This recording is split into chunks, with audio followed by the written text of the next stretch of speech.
With Wisconsin schools back in session, the transition back into the classroom can be tough, especially for kids that are starting at a new school or going to college. Yeah, transitional anxiety with back-to-school changes are pretty normal, but this week's Time for Kids focuses on ways you can help your child navigate through those anxious feelings. Chris Reese? Yeah, that's right. A change in routine sometimes means a change in behavior, and while some of those are positive, others could be a sign of something else, such as anxiety. So, if you've noticed your child starting to feel more down, or you've seen sudden changes in eating habits, it could be a sign that they're struggling with the back-to-school transition. For the parents noticing these behaviors, SSM Health physician Rupa Shah says to check in, but to be intentional in how you do it.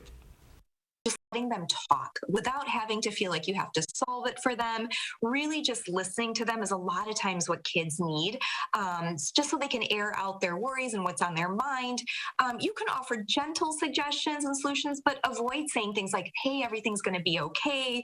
Just validate their feelings. Something like, that must feel really worrisome, or that must feel really scary, or I understand how you're feeling. Things like that can just make kids feel like they're being heard, and that can just make all the difference. It's like you mentioned for all. Dr. Shah also points out that parents can feel anxiety with the back-to-school transition as well. To cope, she recommends that parents focus on self-care, practicing mindfulness and moments of quiet throughout the day.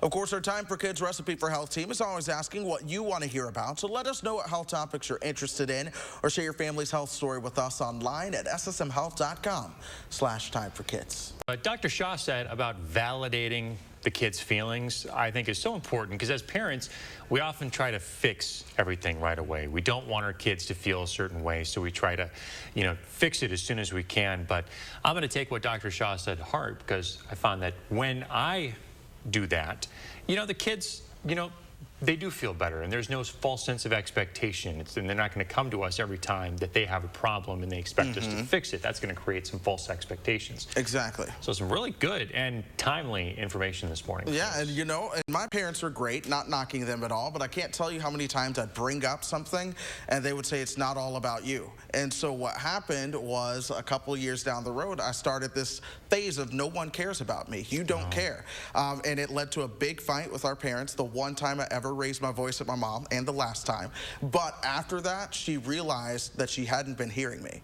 And so it's been one of those things where, as I've gone forward and I've become a youth group leader, I am very intentional in listening to what exactly they're saying, because teenagers, kids, it matters that you're paying attention, and we can tell. And I think it's more important now more than ever, even over the last year, even for adults, that mental health awareness and talking about it and not just letting things kind of bottle up to explode is so important. So I think there's a lot that not just for kids, parents, any adult can learn from this stuff too. Good takeaways. Kids, like most people, in the end, just want to be heard, right? Yes, yeah.